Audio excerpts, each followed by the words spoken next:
BNP যদি মাঠে নামে আপনাদেরকে ট্যাবলেট খাওয়ার জন্য খুঁজে পাওয়া যাবে না। জিয়া রহমান সাহেবের নেতৃত্বে হয়েছিল। আজকে 7 নভেম্বর আপনাকে সেই দিনটিকে অশ্রদ্ধা জানিয়েছে। এই দিন নিয়ে কথা বলছেন না, বলছেন একটি বৃহত্তর ষড়যন্ত্র করছে। বিএনপির ষড়যন্ত্রের কোনো ইতিহাস নাই, পিছনের দরজা দিয়ে ক্ষমতায় যাওয়ার কোনো ইতিহাস নাই। বরং আপনারা বারবার চেষ্টা করেছেন 1947 সাল থেকে, সেই সময় স্বাধীনতা আন্দোলন আপনারা করেন নাই, জনগণের বিরুদ্ধে গিয়েছেন। 71 সালে জনগণের বিরুদ্ধে গিয়েছেন, এখনো জনগণের বিরুদ্ধে যাওয়ার চেষ্টা করছেন।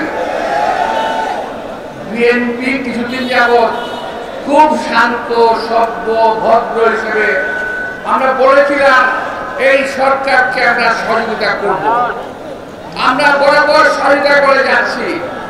আপনারা যদি আমাদের এই নম্রতাকে, এই ভদ্রতাকে যে দুর্বলতা ভেবে দেখেন, বোকার স্বর্গে বসবাস করছেন। বিএনপি যদি মাঠে নামে আপনাদেরকে ট্যাবলেট খাওয়ার জন্য খুঁজে পাওয়া যাবে না।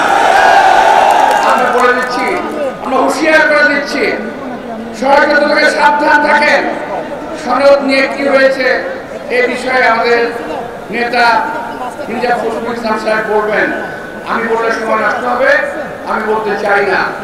অনেকে লম্বা লম্বা কথা বলতে সনদ নিয়ে, আমরা বারবার এটাকে মানতে চেয়েছি, কিন্তু আপনারা একটা না একটা খুঁত ধরছেন এবং এটাকে নষ্ট করার চেষ্টা করছেন। এই সমস্ত অপকর্ম বাদ দেন।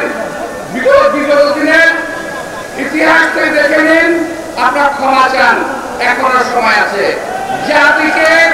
জাতিকে আর বিভ্রান্ত করার চেষ্টা করবেন না। আপনাদের সবাইকে আন্তরিক ধন্যবাদ এবং শুভেচ্ছা জানিয়ে